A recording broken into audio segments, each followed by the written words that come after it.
Everyone, welcome very much to the latest online lecture from the British Institute for the Study of Iraq.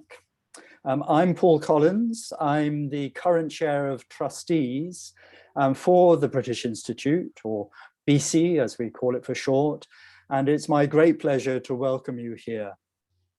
Our aim at the Institute is to support the research and understanding of Iraq's extraordinarily rich cultural heritage, and then to share it with the widest possible audience. So in many ways, something like Zoom allows us to reach out much further than our traditional lectures in the British Academy. If you're not already a member of the Institute, I would certainly encourage you to join us.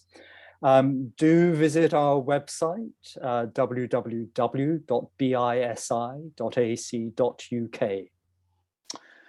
I'm sure today's talk will generate lots of questions, and please do use the Q&A tab at the bottom of your screen if you have any questions, and then type them into that section. I will then ask our speaker the questions at the end of the talk. Inevitably, most of us are coming together today from our homes, where the internet connection may not be perfect. So I apologize in advance if there are any glitches with this talk. They're probably largely out of our control, but we hope they won't happen. So now for the main event. I'm delighted to be able to introduce to you Professor Sami Zubaida. He is Emeritus Professor of Politics and Sociology at Birkbeck, Professorial Research Associate at the Food Studies Center at the School of Oriental and African Studies, and Research Associate at the London Middle East Institute at SOAS. Professor Zubaida was born in Iraq and went to school in Baghdad before studying at the universities of Hull and Leicester. His research focuses on the religion, culture, politics, and law of the Middle East, with particular attention to Egypt, Iran, Iraq, and Turkey. As a visiting Hauser Global Professor of Law in 2006, he taught law and politics in the Islamic World at New York University School of Law. He was the Sheikh Zayed Distinguished Visiting Scholar at the American University of Beirut in 2008, and in 2009 he delivered the Peter Green Lecture on the Modern Middle East at Brown University in the USA. He's the author of numerous books on the subject of law. But it is his other research that is of particular interest to us today. That is food, its history and culture, ranging across Europe, the Middle East, and India. And he has books on this theme to match those of his books on law. A Taste of Thyme, the Culinary Cultures of the Middle East, and most recently, published in 2018, he co-authored Food, Politics and Society, Social Theory and the Modern Food System. Many of you may know him as a contributor to the Institute's highly successful 2019 conference, The Jews of Iraq, Engagements with Modernities. But today, I'm delighted to say he's agreed to talk to us and reflect on culinary Iraq. Professor Zubaida, over to you. Right, thank you, Dr. Collins, for that kind introduction, and I'm happy to be presenting the program of your institute. This is part of a memoir I'm writing with a focus on food and drink, but ranging on other things. And this is really about my early boyhood in Iraq in the 1940s, but also reflections more generally on Iraqi food cultures. The house of my childhood in Baghdad had two courtyards, called them hosh, Middle Eastern style. It was built in the 1930s, but built in the traditional form. The larger house was the center of the main living area, with rooms and terraces ranged around it on 2 levels, with a flat roof above.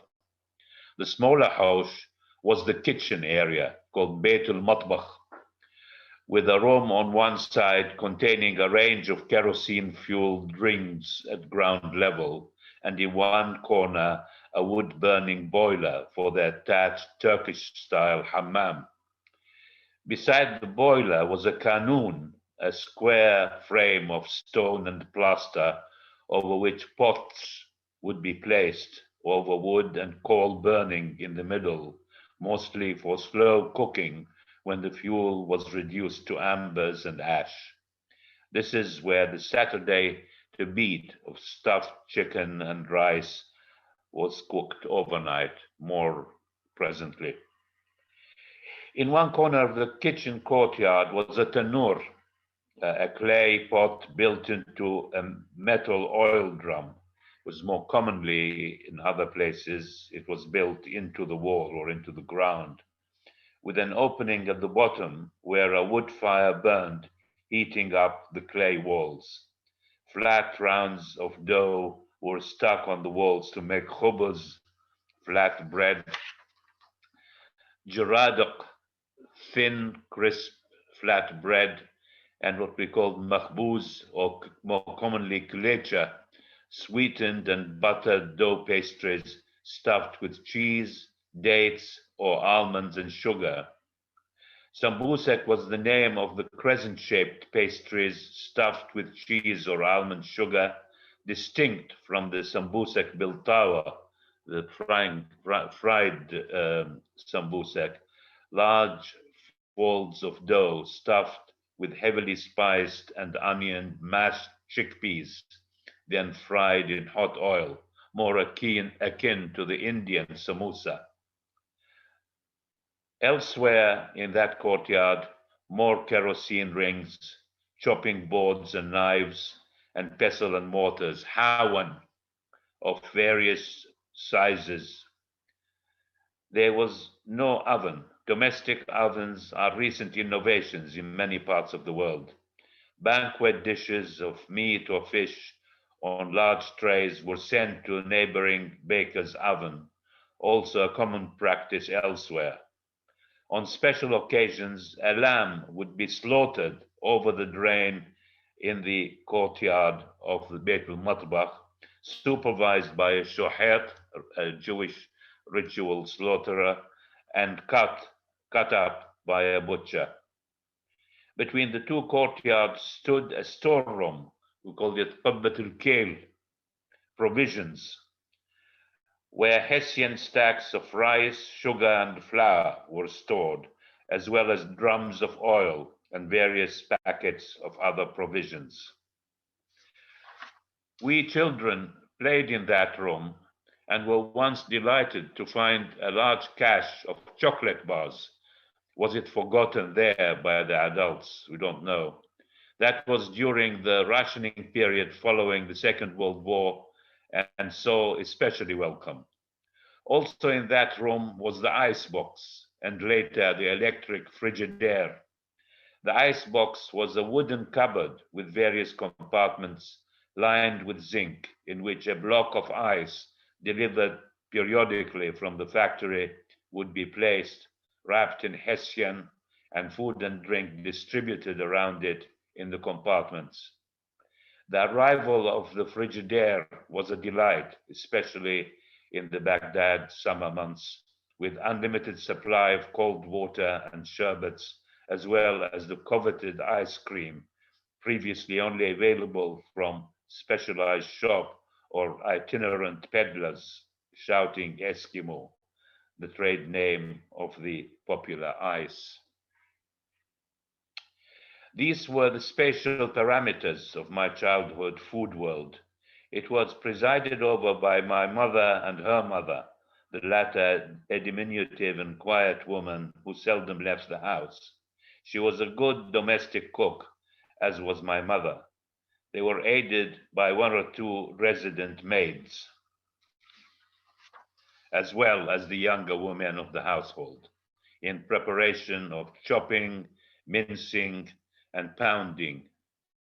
Endless loud pounding in the hawan to make kubba and other mixtures, and in cleaning and tidying up. Shopping and provisioning were male tasks. At one point, it was an elderly maternal uncle staying in our house, thrown out, we were told, by his vicious wife, who undertook the early morning trip to the markets for meat and fresh products. My father would shop for the dry goods from the main bazaar, the Shorja, on his way back from work.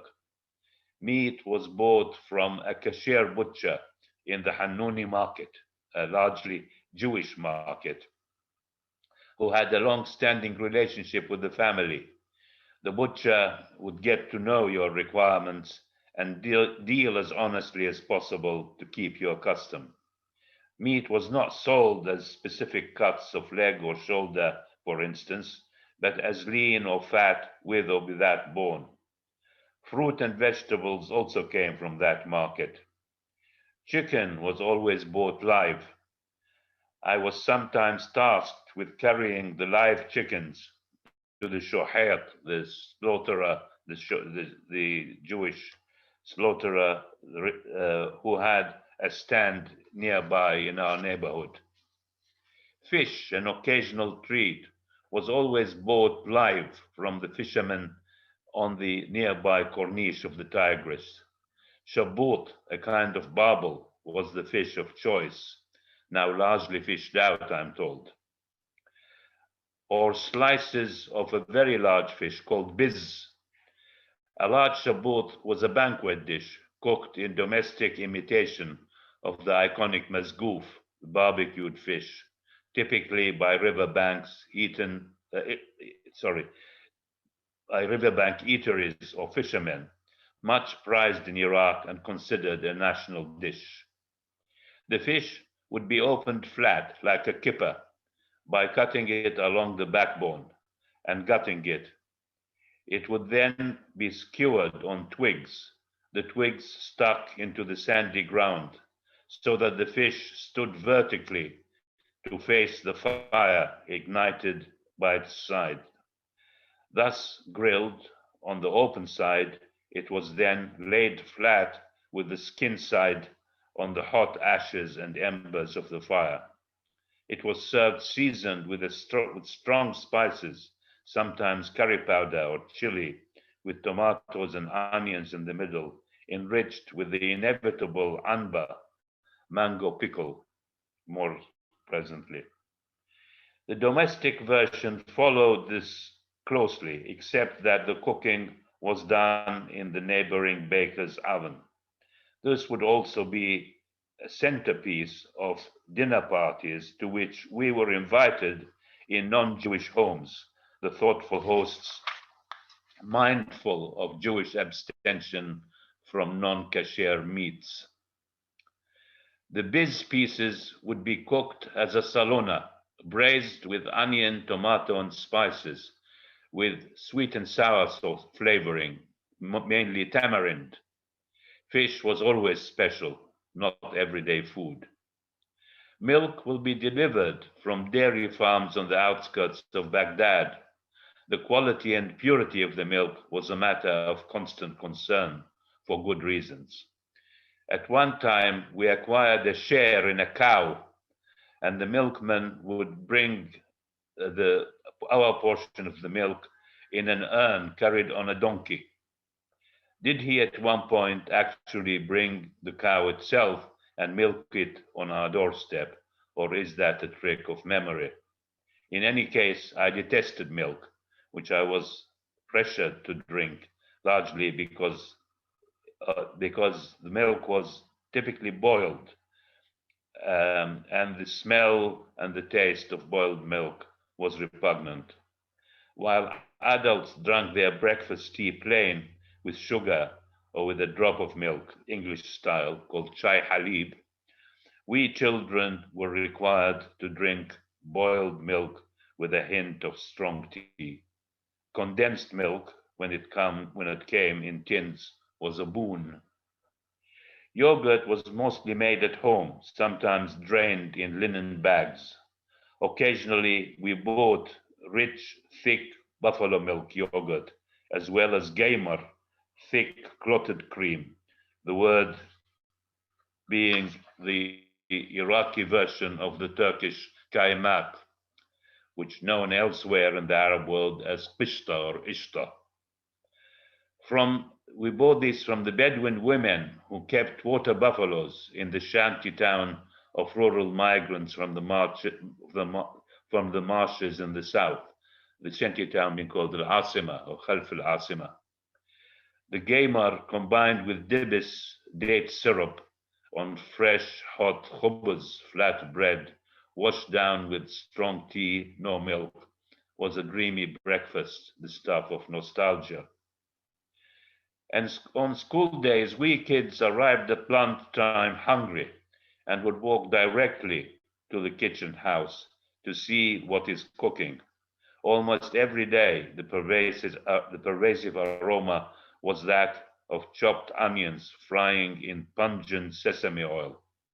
Sesame oil was typically used in Jewish households as a substitute for the butter fat, which was used by other middle class prosperous people, because the combination of dairy and meat is ritually forbidden to Jews.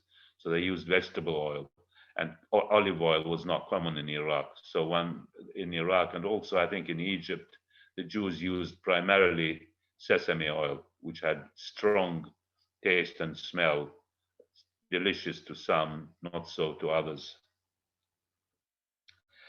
So we would almost every day, yes, it was the sesame oil. This was the final step in cooking rice. The rice would be picked over for small stones and other impurities in large trays, sifting and throwing the grains from one side to the other. It was then washed and soaked, drained and thrown into a pot of boiling water, drained, then nearly ready and put back in the pan. Finally, the fried onions would be poured over the rice, then covered and allowed to steam. With an aromatic native variety of rice called amber, it made for a fragrant, nutty taste. This rice was a feature of almost every lunch and sometimes dinner. With it would be served a stew, typically of lamb or chicken, with various vegetables and condiments, much like much of the Middle East, and sometimes with dumplings of rice and meat called kibba. The simplest would be lamb in pieces on the bone, with beans, green or white beans, dried fasulia. Our favorite was the lunch made every Friday, a bamia okra stew with lamb and kibba. This was called hamad, sour, which was only half the story, as this was sweet and sour, many families appreciating ultra-sweet tastes achieved with sugar or date syrup. The sour would be lemon, vinegar, and or dried limes, nomi basra limes, whole or ground. The dumplings kibba were made by pounding rice and a little meat or chicken in a mortar, then shaping portions into little balls stuffed with a mixture of ground meat, onions, and herbs, which were cooked in the sauce. This sauce was the meat juice with tomato paste, sweet and sour agents, mint or pennyroyal. Botnaj was a very pennyroyal, pungent mint was a favorite herb. The meat for this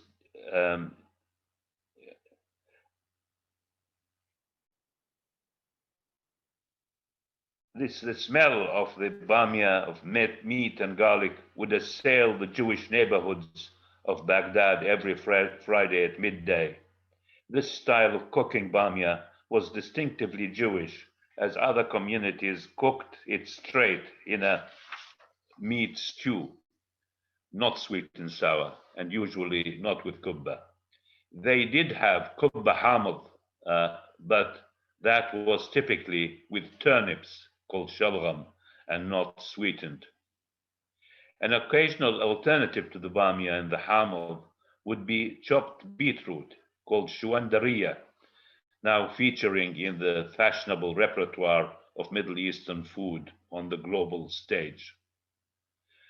For Jewish households, several days of the week were marked by dishes like the bamia on Friday. Thursday evening was always khichdi, a spicy pulao of rice and lentils of Indian origin, flavored with garlic and cumin, a distinctive aroma suffusing the house and the neighborhood.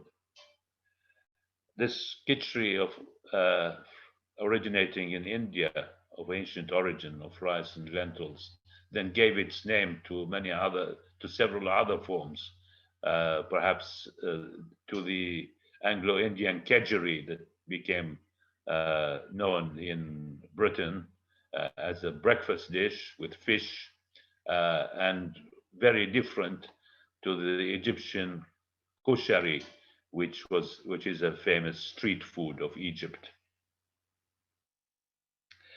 Following the Friday lunch preparations, Friday evening and Saturday saw Shabbat dishes dominated by chicken. The Friday evening Qaddus ceremony, the blessing of the vine and the bread, culminated in a dinner in which the primary dish was a chicken pulao gij, we called it. The chicken in pieces was first boiled. Chickens were tough, especially when freshly killed, which was the custom. Even when modern industrial chickens arrived, people could not believe that you can roast or fry chickens without first boiling it. Rice would be boiled in the chicken stock with tomato paste, making red rice and light seasoning. The chicken pieces were then fried in oil to give them color and crisp the skin. Peeled almonds and raisins were fried in the same pan. Then everything was placed over the rice and served. Saturday meals revolved around chicken, but in a different form called tabit, indicating overnight cooking. The chicken was stuffed with rice, chopped meat, and/or giblets, seasoned with salt and black pepper. To extend the chicken in some households, including ours, the bird was skinned, retaining the skin, before being cut in half horizontally into breast and back. Then the skin sewed into the breast and back, to create two pouches, which were stuffed with the rice. The pieces were boiled in a stock mixed with tomato paste and aromatic spices, pepper, cloves, cardamom, and cinnamon. When the chicken was nearly cooked, a quantity of rice was added to the stock under the meat. This was done on a Friday afternoon. A wood fire was lit in the kanoon and reduced to embers. The large pot containing the chicken rice was then placed over the embers, covered with old blankets and cushions, and allowed to cook overnight. The embers were calculated to die slowly by morning or midday on Saturday, while the covers retained the heat. By the time it was ready to serve, there was no fire, so that cooks committed no ritual sin by handling fire on Saturday. The tabit was served with portions of chicken meat and the two forms of rice, the dry peppered stuffing rice and the pudding cake of the surrounding rice, slightly crusted at the bottom, aromatic and rich with the chicken juices. This Saturday dish was emblematic of the Jewish household and much admired by our Muslim and Christian neighbors, who would occasionally be sent samples. And they, of course, also sent samples of some of their cooking, which did not defy the kashrut laws. There was also to beat eggs. Eggs were placed on the rim of the same pan under the covers to cook slowly in the steam, giving the resulting hard eggs a mahogany color and a smoky flavor. These were enjoyed at breakfast when the men returned from the synagogue and before we kids departed for the morning matinees of the cinema, an indication of the mixture of religious observance and errant secularism that prevailed amongst most Jews in those days. The eggs would be eaten with bread and salad, sometimes with aubergine slices that had been fried the day before, and the quintessential Baghdadi relish of amba, mango pickle from India. This pickle was so popular amongst us kids that we even ate it in sandwiches, to the concern of adults worried over our digestive systems. Now both amba and the egg-fried aubergine salad breakfast have joined the fashionable global repertoire of Middle East food with the designation sabih, apparently the name of the entrepreneur who introduced it in Israel and subsequently on the global landscape.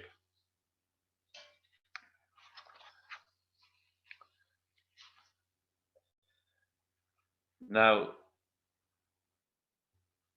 I pictured the picture I present of food in a Jewish household is one of variations on some common themes between different regions and communities in the countries and of the more general Middle Eastern region.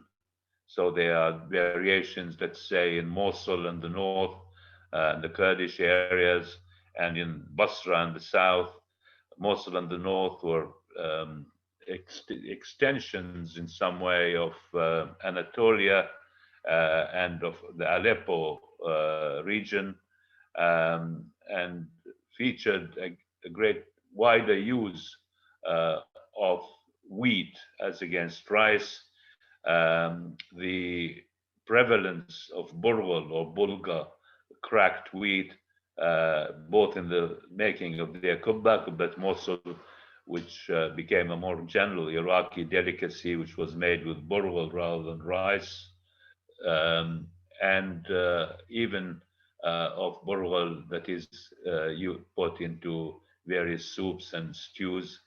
The Kurdish region generated many dairy products of fine sheep's milk cheeses, as well as fine yogurt, and to this day the Laban Arbil, the yogurt of Arbil, as well as kebab Arbil, the meat from Arbil, is quite renowned.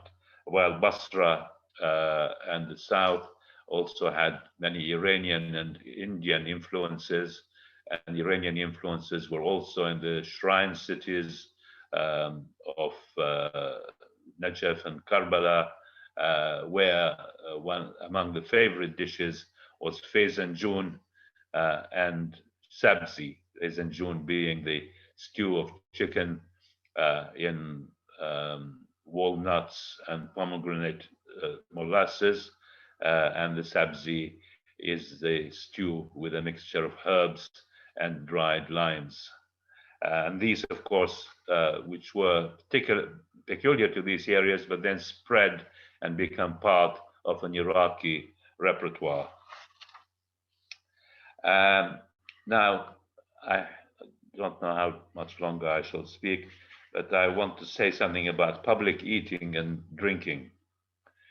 Historically and well into the 20th century, public eating in cities in the region was mostly in the form of cook shops and food stalls in and around central market areas.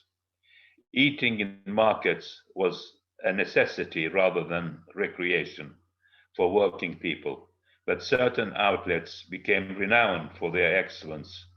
The most common were kebabchis, typically hanging joints of meat on display outside the shops with burning braziers, manqal, in the front, with skewers of various meats and offal with onions, tomatoes, and pepper.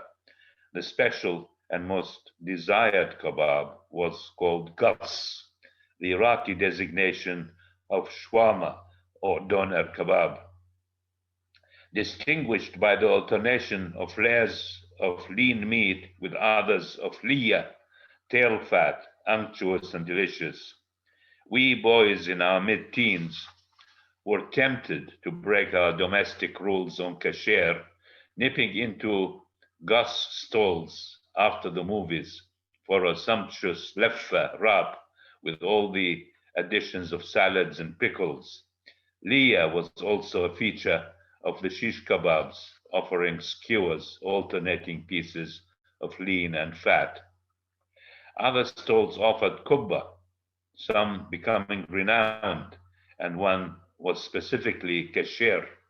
Merchants would send their servants to fetch lunch from these stalls, and market workers would stand, crouch, or sit on stools.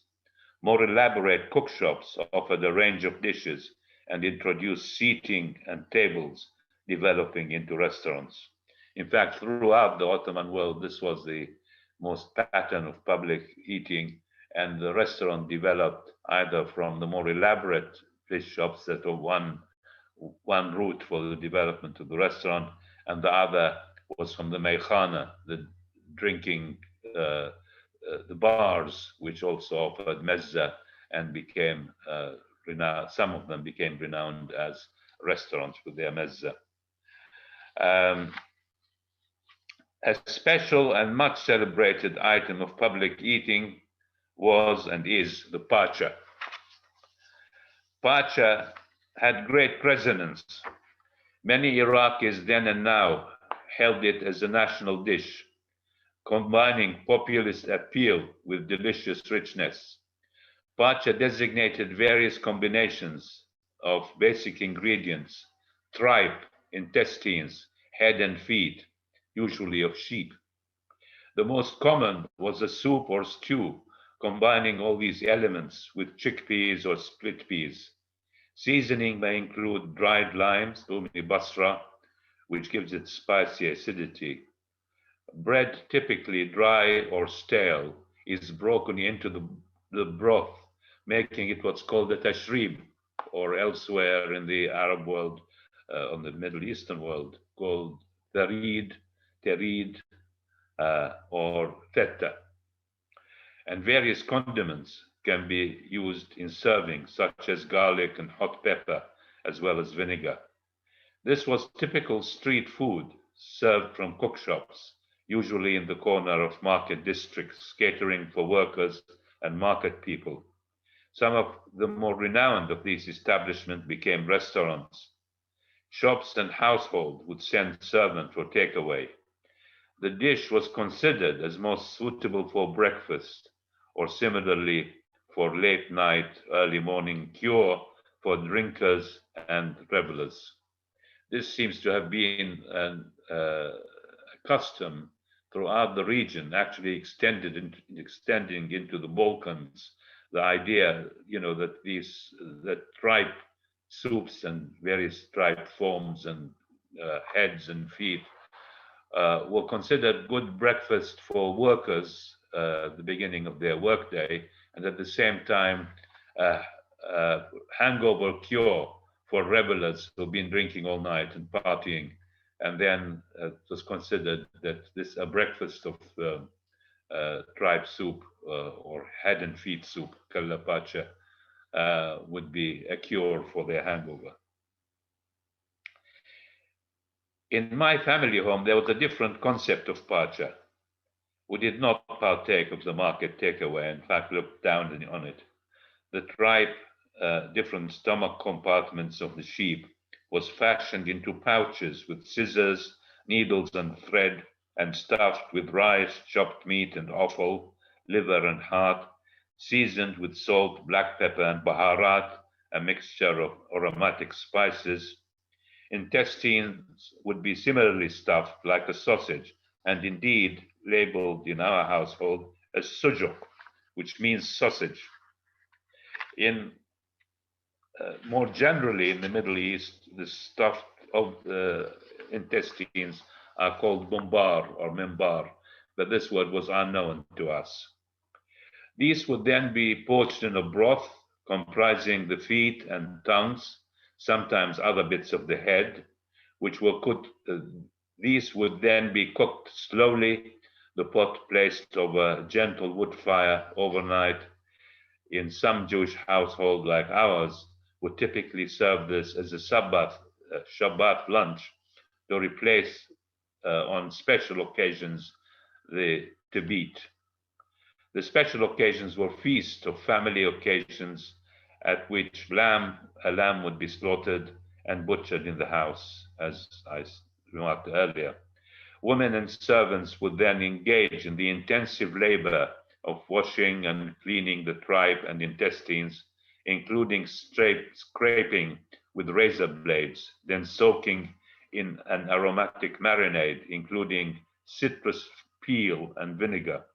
There followed the fashioning into pouches with scissors, needles, and thread, then stuffed and sewn up as parcels and sausages.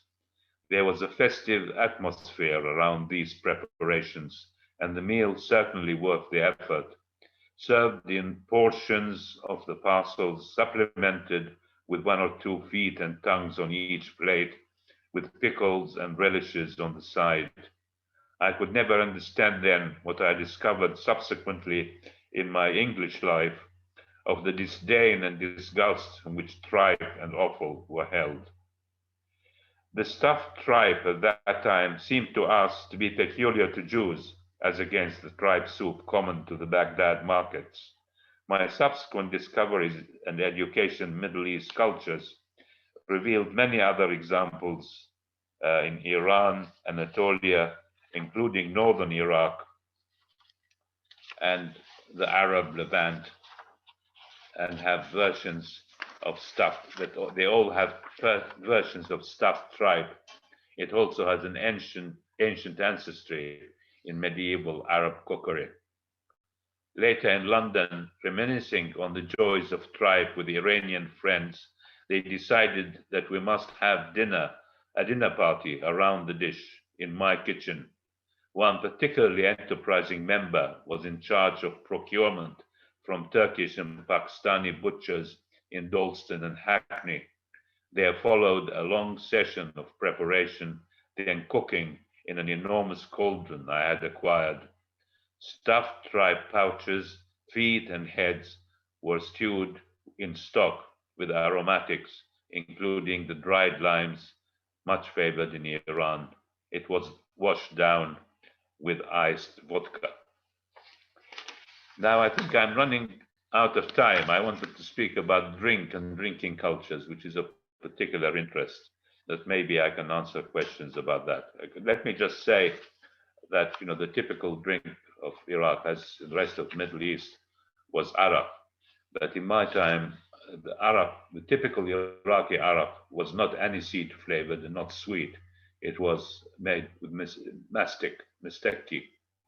And in fact, the aniseed arak was known as Zahlawi after the town of Zahla in Lebanon. But the Iraqis favored the mastic, and the mastic was also quite common in other parts of the Ottoman world. It declined, apparently, I'm told, because it's too expensive and rare. And then aniseed became the main form of arak now that we have all around.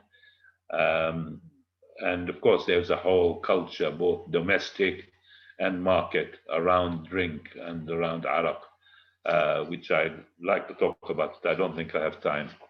Okay, well, thank you very much. I'm happy to take questions now.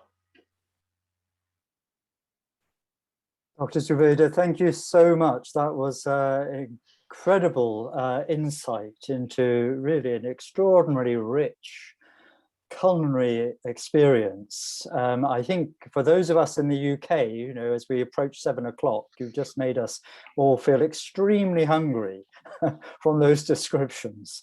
There are lots of questions coming in, so we'll begin asking those, and then maybe if there is an opportunity, we can return perhaps to the subject of drink. But let me start with some of the questions. So Jala Makhzoumi asks, well, she says, first of all, thank you, Professor Zubaida, for a very interesting talk. I remember from my mother in the 1920s Baghdad that Jewish cooking was mainly with sesame oil. Can you elaborate why? How? Well, it's because, in the more general culture of Baghdad, for Middle East, for middle class and prosperous people, they cooked with butterfat, what's called duhan har, what we now call ghee. But the Jews couldn't do that because you couldn't combine dairy with meat. So in fact, anything cooked with meat was cooked with vegetable oil. Olive oil was not common. I mean, it was known, but it was not common. So the dominant oil that was used was sesame oil, siraj. And I know also that the Jews of Egypt, even though there was more olive oil used in Egypt, they used sesame oil as well. So, and sesame oil was quite common beyond the Jews, in various parts of the Ottoman world. Yeah, but I mean, that's the reason why the Jews used it, is because they couldn't use butter. Great, thank you very much. Colin Maitland says, I only lived in Baghdad for the first 12 months of my life, although my family lived in other parts of the Middle East during my childhood. I see one of your books is A Taste of Thyme. Is thyme a particular herb of Baghdad and Iraq? Because I'm sure I have an atavistic delight in it over any other herbs in that and the spice cumin. No, it's not particular to Baghdad. That book was really not just on Iraq, it's about the Middle East. It's the subtitle is Culinary Cultures of the Middle East. In fact, the first edition was called Culinary Cultures of the Middle East. And the publisher at that time wanted to jazz it up for the second edition. So he put that Taste of Thyme, which is a kind of pun at the same time. Yeah, but I mean, thyme, of course, as you know, in the form called za'atar, also za'atar could designate many other herbs, is quite common in many parts of the Middle East, but not particular to Iraq. Julia Ryan asks, what are the main similarities and differences between Iraqi Jewish cuisine and other areas of the Middle East? Quite a big question. I think all areas of the Middle East, their food would be variations on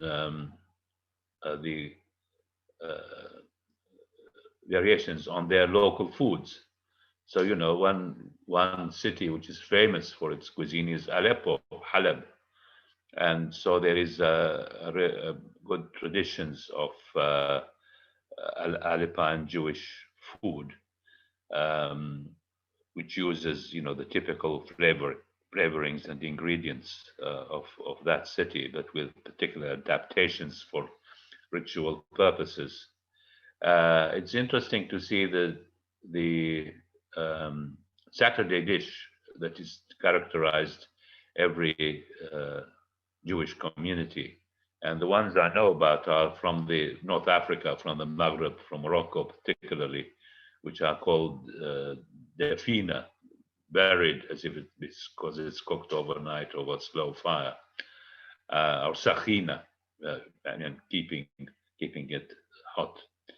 And that is typically a mixture of meats, the main feature being a joint of beef, but also with sheep's feet, sheep's trotters, and other rich meats, which are cooked in typically Moroccan flavorings, and with eggs also, like the Iraqi to beat eggs, cooked with the as hard eggs with the fina, and so I think I mean, Jewish food everywhere is variations on a theme from the local traditions and ingredients, and that's the case in the Middle East and North Africa. Thank you. Ali Kuba asked a very important question. What restaurants are there in the world where you would recommend as serving authentic Iraqi food? Oh, that's very difficult. Well, I suppose I can't tell you about the rest of the world, but I mean, in London, there are a number of establishments now. I don't know very much about them. The one that is quite famous, which has 2 branches, is called Mazgouf, which is after the fish dish that I described, you know, the grilled fish Mazgouf, and that's generally reckoned to be very good. And there are a number of establishments in West London where Iraqi communities are extensive, in Wembley and Ealing and Acton and so on, but I can't mention any particular ones. I can't think of, I don't frequent Iraqi restaurants very much. The Edgware Road has a number of kebabchis, which are Iraqi, a lot of them Kurdish, and you know, they are pretty good, pretty decent restaurants. I can't think of the names of any of them, but if you walk along Edgware Road between Maida Vale and Marble Arch, then there are a lot of Arab restaurants, some of them Iraqi. Sandy Littman takes us away from Iraq. Apropos the stuffed tripe, what is your view of haggis? I like haggis very much, yes. And that is, of course, a parallel of stuffed tripe. Yeah, what else can I say? I like it with neeps and potatoes. And I should mention that I'm an enthusiast of Robbie Burns, and I celebrate Burns' birthday, Burns Night in January, with whiskey and haggis. Perfect. Jay Prosser asks, fascinated to learn about mastic in Arak. My family, who were Iraqi Jews who went via India to Singapore, used to drink something called basri. Singapore Jews, who mostly came from Iraq, used to homebrew this basri. Apparently it contained mastic. Have you heard of a drink called basri? And would you have any sense of why they called it basri rather than arak? No, that's fascinating. I have no idea why they call it Basri. Maybe it's after Basra. I don't know where they came from, but it's strange they didn't, because the word Arak was used very widely to all kinds of distilled spirits all over the Far East and even up to the 18th century in the British Navy and the British East India Company. They used the word Arak for distilled spirits, which were quite different. So I'm surprised that Iraqi Jews were using a different word. Basri, I assume, is a reference to Basra. That's fascinating. I'd like to know more about it. Zoe Humble says, thank you, Professor. I wish to ask about the use of vinegar in the pacha. What type of vinegar was used? Was it believed also to have medicinal use, for example, to break down fatty food? No, I think it was used for the flavor. It was used in the marinade. You know, it's a sour, a kind of souring agent. It doesn't have, I don't think people had any kind of medical, I'm sure there are medical theories about vinegar, but I don't think that was common folk medicine at all. People didn't, that to my knowledge, it wasn't it wasn't used with medical purposes. Anna de Vinces says, thank you very much for this talk, Professor Zubaida. I would be very interested in knowing something about desserts. Could you give some examples? Yeah, I'm sorry I omitted desserts. Well, I mean, the desserts were the kind of the baklava family, the familiar throughout the Middle East. But that was, for the most part, bought ready-made from typically Armenian pâtissiers who were famous for their craft, except on the occasions of family festivals, mainly weddings, in which you engaged professional cooks who came to the house and made the yufka, the pastry for baklava in layers, and made the whole from scratch. And that was quite a task. Other than baklava, for everyday sweets, you made halwa, and that was made from semolina and oil and sugar and cardamom, and made into a kind of paste, which was commonly made and eaten in the house. Various combinations of dates. Dates, of course, were very common in Iraq. Iraq was one of the biggest producers of dates, and there are great variety of dates.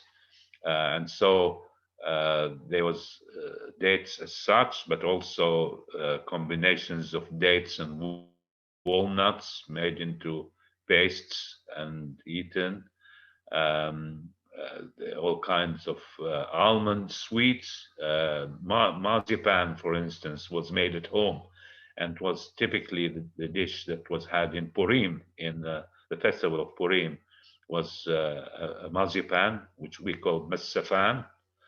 And then there was another almond sweet called hajibada, which is a strange name, but I later discovered that it's a kind of Iraqi version of the Turkish aji badam, which means bitter almonds.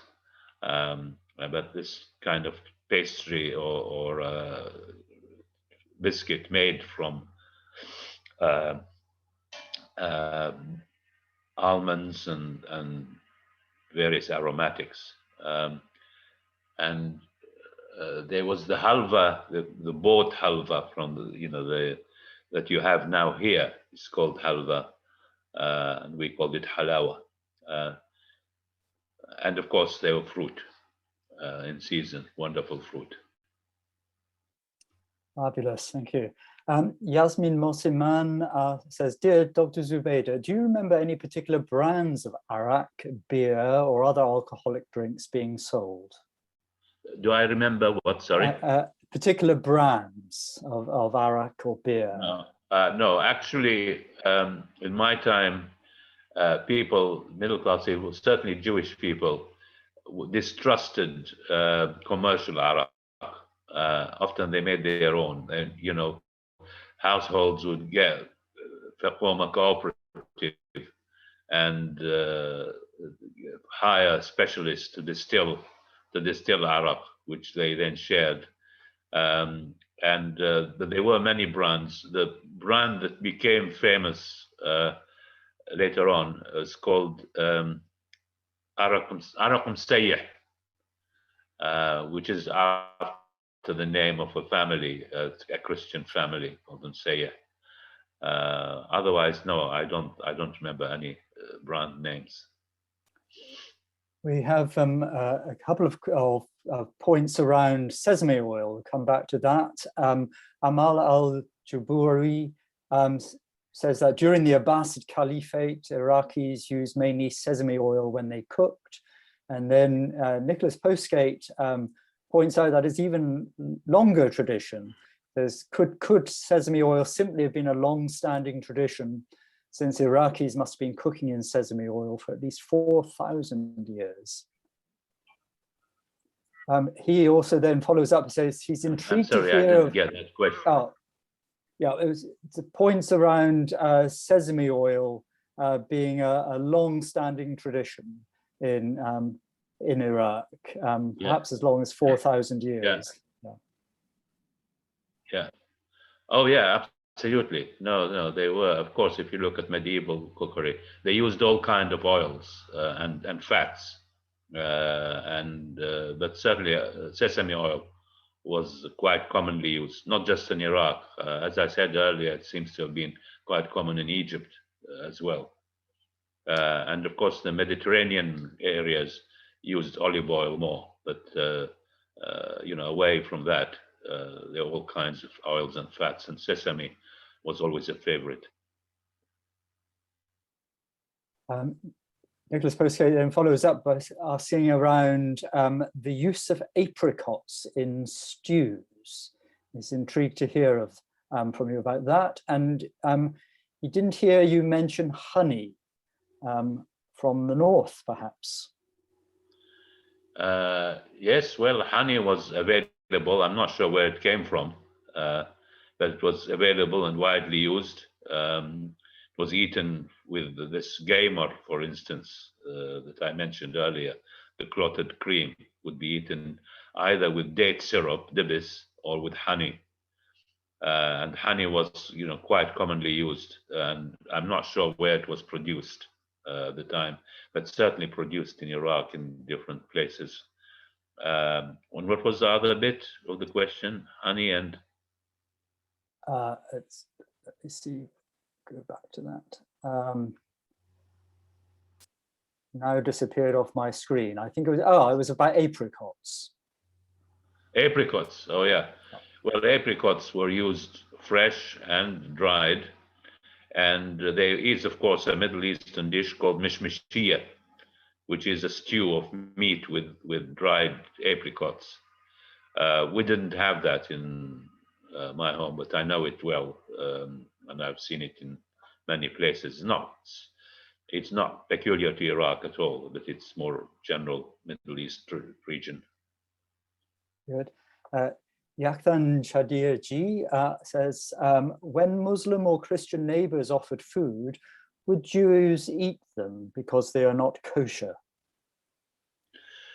Oh, well, they were quite sensitive about this. They would never offer food on which the question of kashrut resided.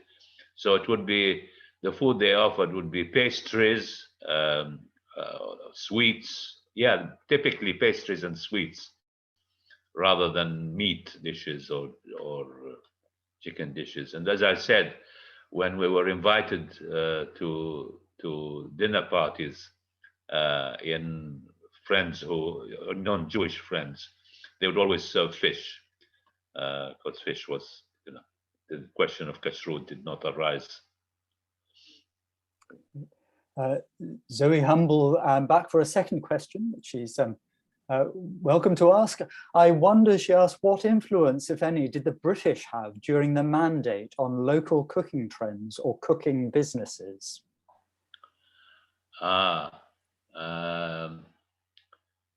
Yes, I think, well, there were a kind of other repertoire introduced in some restaurants, especially hotel restaurants,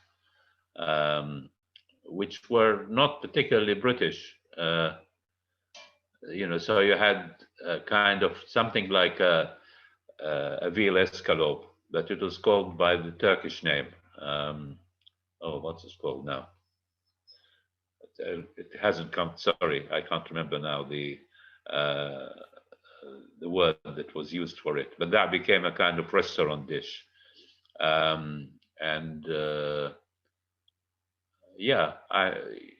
But no, it didn't really make any significant. The only thing from the British that made a significant trace is whiskey, not food. So in the earlier times, the main drink was arak, and then beer came with the beer factories that were started, and then whiskey became quite popular. So, you know, middle-class people would have beer and whiskey as well as Arab. In fact, instead of Arab. And of course, you know, Johnny Walker Black Label became the favorite whiskey of the Middle East to the present day. Very good. Caroline Rofe asks, could you tell us a bit more about pennyroyal? I know the name as an English wild plant, but not as a herb. Is the one you mentioned the same as the plant growing in the UK? Would you recommend it as a herb? Yes, I would. I like it very much. It is the same, yes. We call it botnaj. And of course, you know, when it grows in hotter climates, it's much more pungent. But I've grown pennyroyal in, maybe not in England, in France, where it's also known. I forget the name for it there now. And it's pretty good, but not as pungent as the pennyroyal that we got in Iraq. And typically it's used, apart from bamia, it's used with baqalli. Baqalli is broad beans, fava beans, which when dried fava beans boiled and served with lemon juice and botnaj, pennyroyal, is a typical Iraqi mezza people have with drink. But it's also typical street food that you had carriage, you know, people pushing carts with cauldrons with this baqalli, bajilla in the common Baghdadi idioms called bajilla. The Jews called it baqalli. The original word is baqalli, and you had people, you know, peddlers in carts with cauldrons of baqalli, which was served in the markets and around the streets. And it's the same stuff as in Egypt and elsewhere, is known as fool. Slightly different form of it, but it is basically the same as fool. And it was widely eaten in the streets as a breakfast or a lunch by working people. But then in bars and also in homes, it was eaten as mezza with drink, and delicious. I still have it regularly now, and I've introduced it to many friends who have taken to it. I recommend it.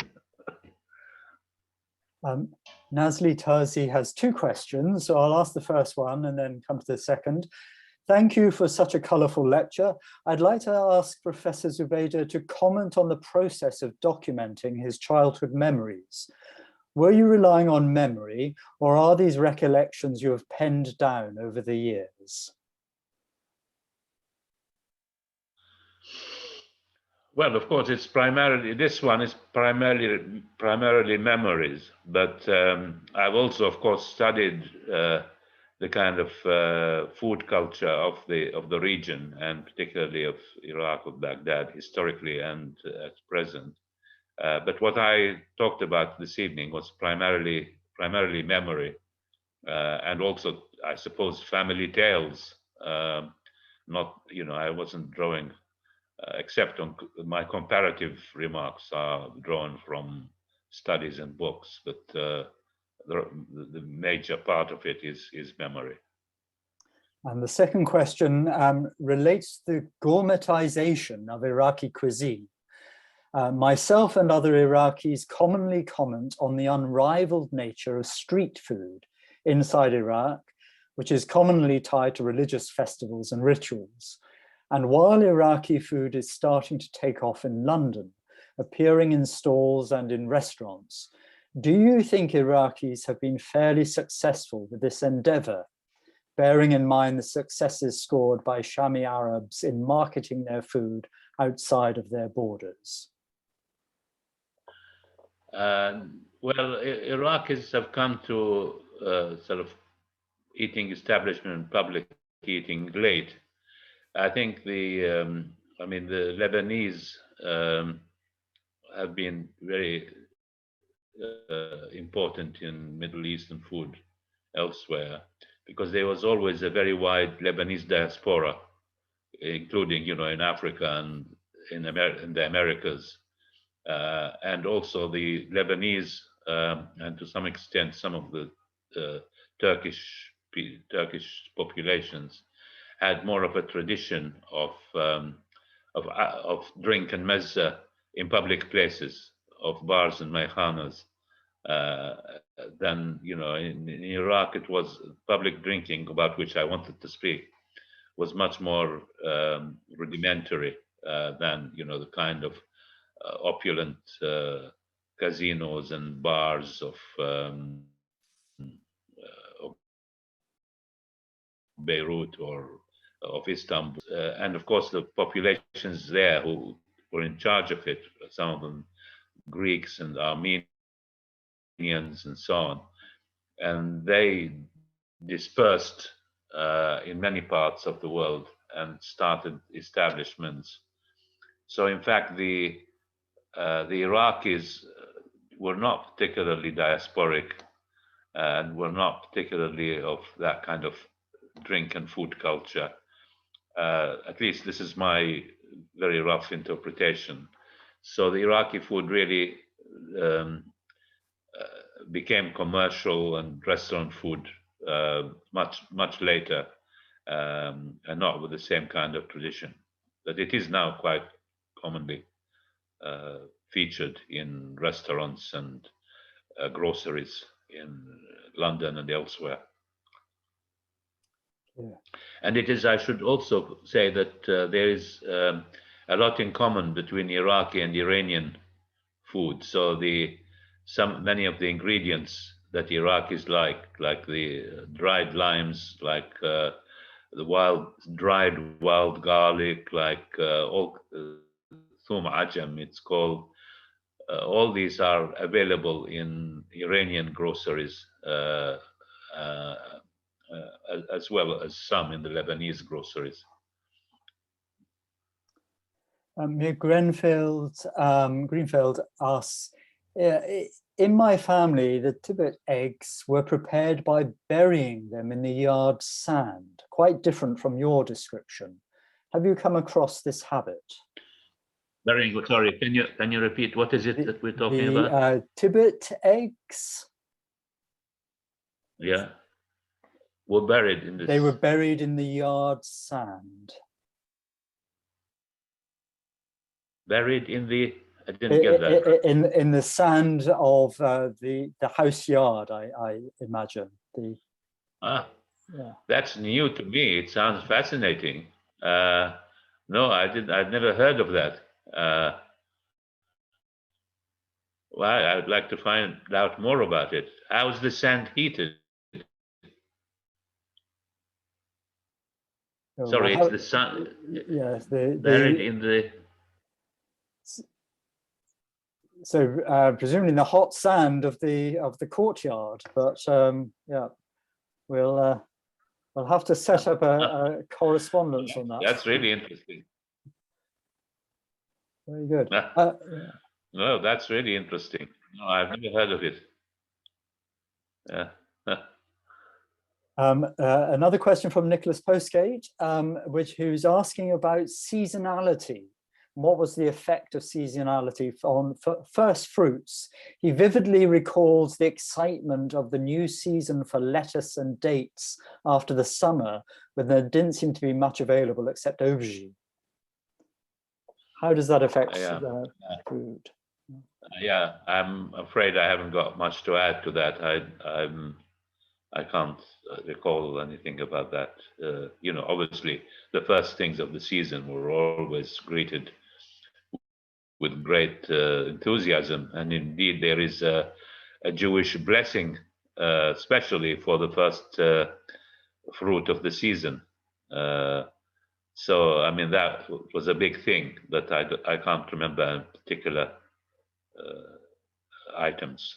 Thank you. Then we have Muhammad Tawfiq Ali says, in my town in Kurdistan, once a year we received samples of sweet-tasting bread.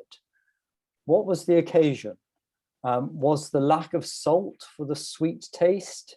Is Kuba Halab related to Aleppo or not? So several questions there.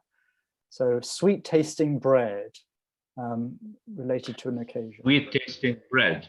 Mm. Well, there are all kinds of sweet tasting breads. Leche of different kinds. Some of it's stuffed, some of it's plain. I have nothing particular to say about it. And the other question is? Kuba Halab, is that related to Aleppo? Well, I mean, this is what it says, but I don't think it is related to Aleppo. I mean, Kubbat Halab just means Aleppo Kubba, but I think it's unknown in Aleppo. It's a rice Kubba. You know, it's a favorite. A lot of people, I like it. People like it very much, but I'm not sure it has any connection with Halab. A few more questions, taking up your time, but thank you for this. Niran Basuntiman asks, or actually says, the most authentic restaurants for Iraqi Jewish food are in Israel, where they are still making the food exactly the same way they used to make it in Iraq.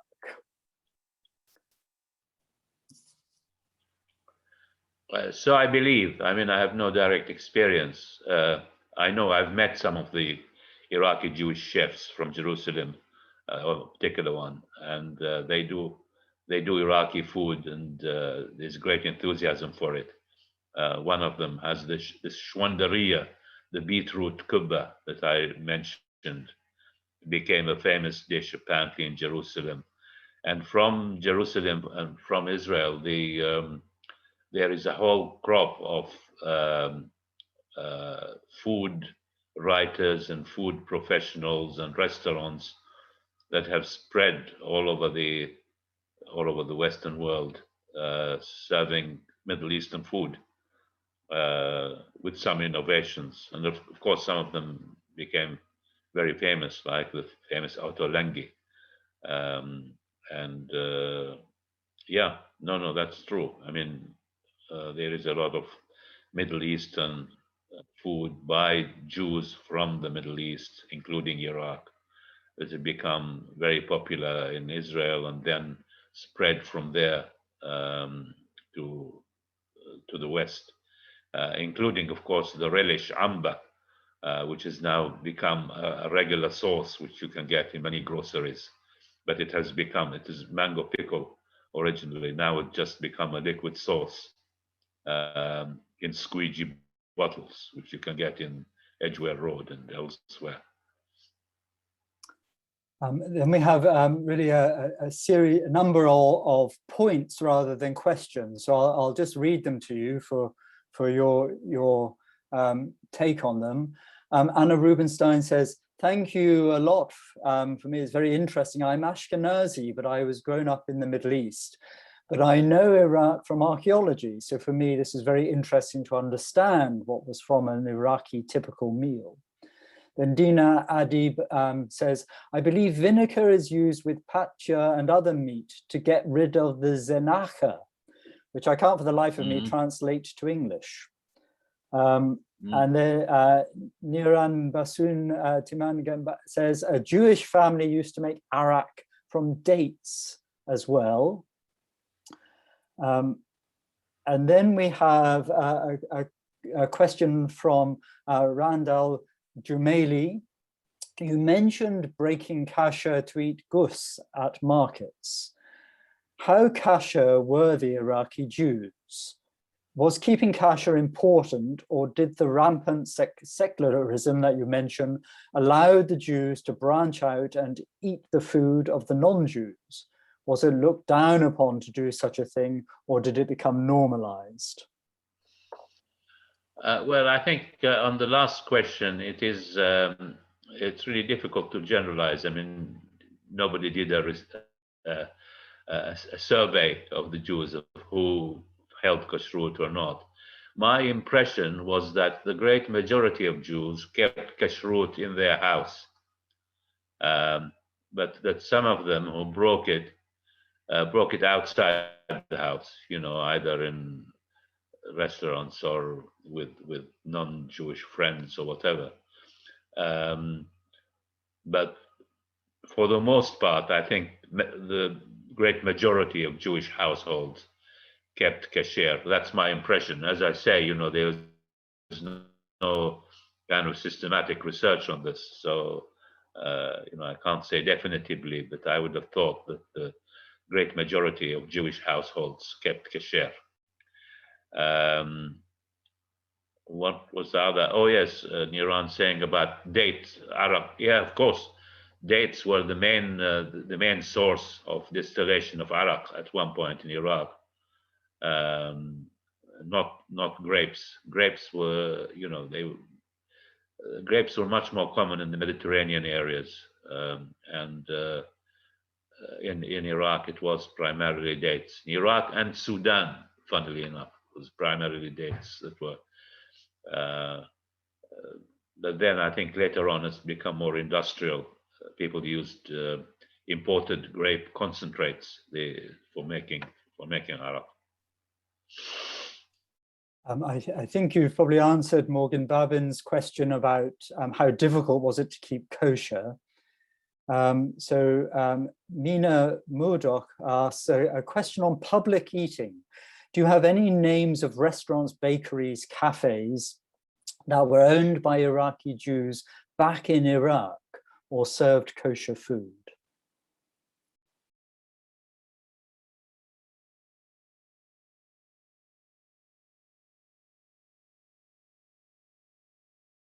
I think we may have lost Professor Zubaida since the screen is frozen.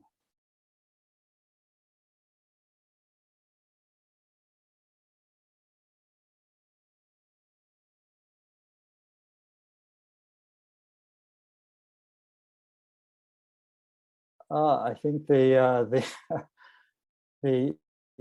thing we hoped wouldn't happen has happened, and the internet has played up. Lots and lots of questions coming in, and I think it's probably overheated the system. I think perhaps therefore we should probably I'll wait a few more seconds in the hope that Professor Zubaida will return. Otherwise, I think we may have to call the evening to an end. Sadly, he won't be able to hear me. Thank him very much for an extraordinary lecture, but I will, in case he can't hear me, I will do so separately. But I would say that, of course, food is a wonderful way of bringing people together, and with this extraordinary lecture, Professor Zubaida has brought together over 100 people. I think we are all benefited very much from his extraordinary understanding and knowledge of Iraqi food. So, so despite the fact we can't see him and thank him, but he's coming back. Hello. Hello. Hello. I'm using another computer. Right.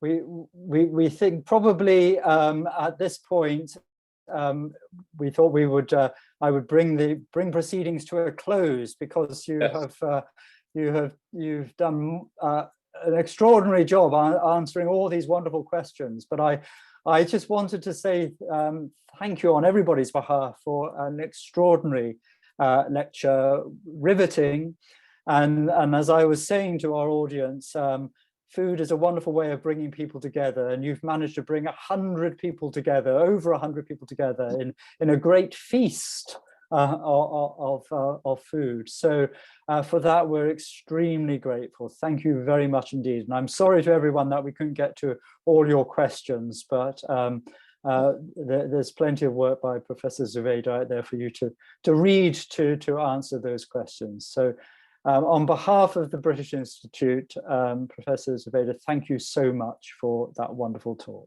Thank you. It's a pleasure. Yeah, it was very nice. Thank you. Right. Okay. Thank you, everybody, and look forward to seeing you again at the next Institute talk. Thank you and good night.